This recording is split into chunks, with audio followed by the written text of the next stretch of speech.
68 years of non-stop hiccups, sounds impossible, right?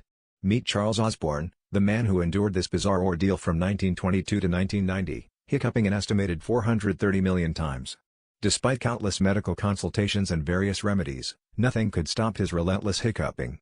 Imagine trying to sleep, work, or even have a conversation under such conditions. Osborne's case remains one of the most extreme medical mysteries, baffling doctors and fascinating the world.